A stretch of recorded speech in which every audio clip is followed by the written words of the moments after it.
I don't even know where to start.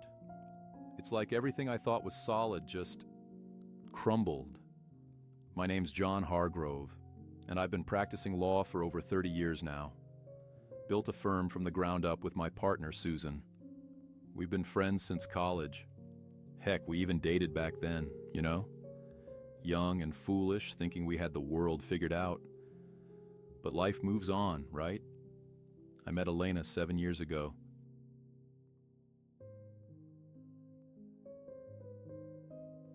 And she lit up my world.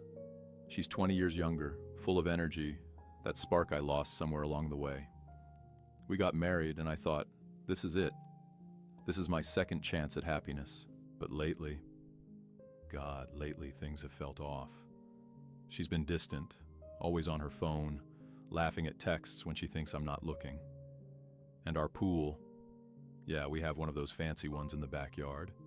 She's been out there more than usual, talking to the guy who cleans it. Mike, Miguel Rodriguez. But he goes by Mike. He's just a kid, really, early 20s, scraping by with odd jobs like that. Poor guy, comes from nothing, works hard. I felt bad for him at first, and even tossed him extra tips. Then it hit me. Little things are adding up. Her lipstick on a shirt collar that wasn't mine. Late nights, at the gym, and Mike, he's always around, isn't he? She smiles a bit too widely when she waves him over. I started watching, you know, from the window upstairs. They'd talk by the pool, she in that sundress, him with his tools scattered, laughing, touching arms, accidentally. I felt sick. Betrayed doesn't even cover it. My wife, the woman I promised forever to, with him?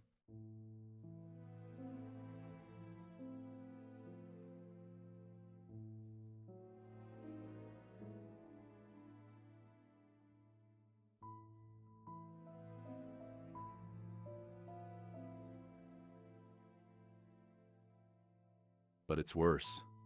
So much worse.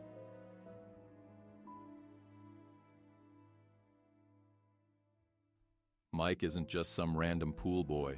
He's Susan's son.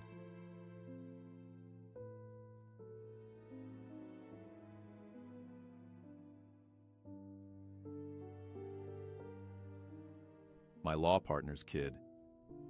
Susan and I go way back. She raised him on her own after her divorce.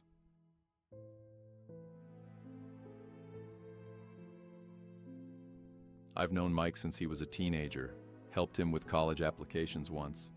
Susan's like family to me.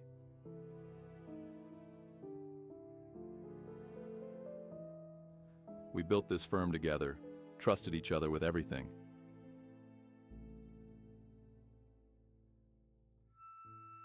And now, if this is true, it's like a knife in the back from all sides.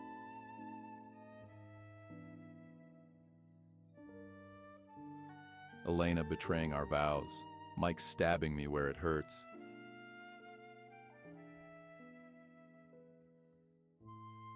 And Susan, does she know? Has she been covering for him?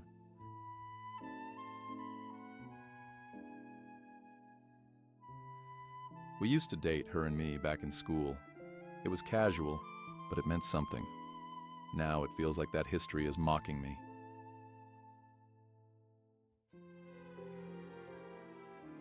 Me being out of shape, carrying this extra weight from stress, was making me insecure.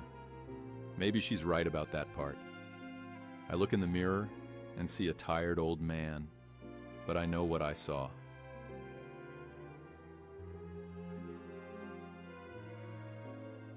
Texts on her phone, deleted now, but I glimpsed one. Can't wait to see you again. From a number I traced to Mike. The betrayal. It's not just the cheating, it's the lies piling up. Elena was supposed to be my fresh start. Susan, my rock through it all. And Mike? I thought of him like a nephew. Poor kid trying to make his way. Now, it feels like they've all turned on me. Like I'm the fool in my own life story. I've lost weight, not on purpose, just from not eating. Can't sleep. Work suffering. Cases I used to nail, now slipping through my fingers. But tonight I realized something. I can't keep burying this. I have to face it.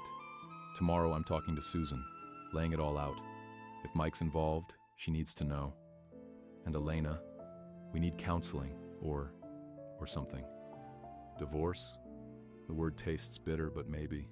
I still love her, you know? That's the worst part. Love mixed with this hurt. If you're watching this, maybe you're going through something similar. Don't wait as I did. Talk it out before it eats you alive. Me? I'm done hiding. Time to rebuild, whatever that looks like. You know, after I sat here last night staring at that wedding photo until it blurred, something flipped inside me. Confronting them? Sure, that's still on the table.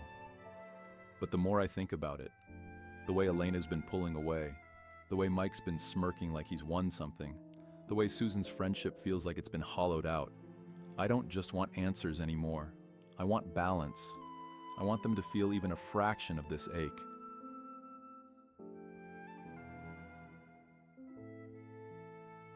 So here's what I'm doing. I'm going to start spending more time with Susan. Not the partner lunches or case reviews, the real stuff.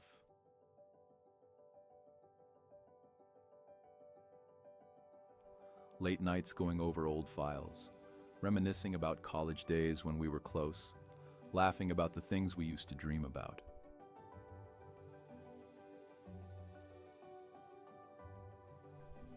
I'll remind her how good we were together back then, how easy it was.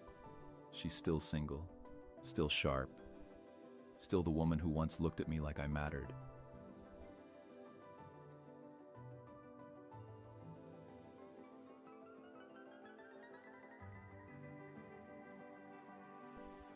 And if the sparks fly again, if she starts looking at me the way Elena used to, then maybe I'll let it happen.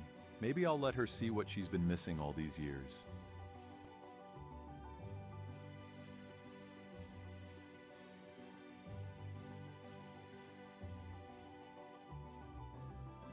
Elena will notice the distance growing, the late nights I'm working, the way I light up when Susan's name comes up.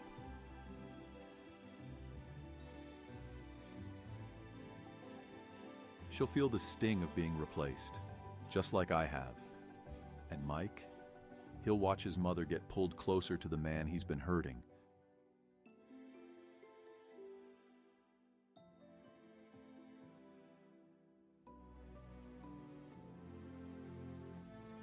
It's not about hurting them for sport. It's about making them understand what betrayal really costs.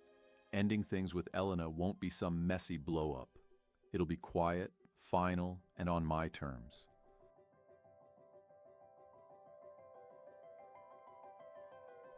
When the dust settles, I'll have reclaimed something they all took for granted. My dignity, my worth, and maybe, just maybe, a second chance with someone who actually sees me. You know what keeps me from completely losing it some nights? The prenup. God, I'm so glad Elena signed it without much fight back then. She was all starry-eyed about our future, said she didn't care about the money, just wanted us. Funny how those words feel different now. If the cheating's real, and deep down I know it is, she walks away with exactly what the papers say. Nothing.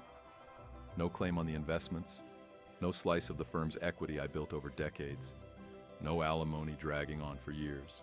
I made sure of that, but I'm not heartless. When it's time to end things, and it will be soon, I'll let her keep the car. That little convertible she loves driving with the top down, the one I bought her for our 3rd anniversary. She can have it, a clean break. The house stays mine, though. Every room, every memory, every corner where I used to feel safe. I earned that roof over my head long before she came along.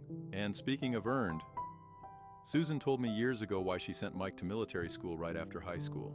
Kid was drifting, leeching off her paycheck, no direction, always expecting handouts. She hoped the structure would give him purpose, toughen him up, make him stand on his own 2 feet. Guess it didn't stick.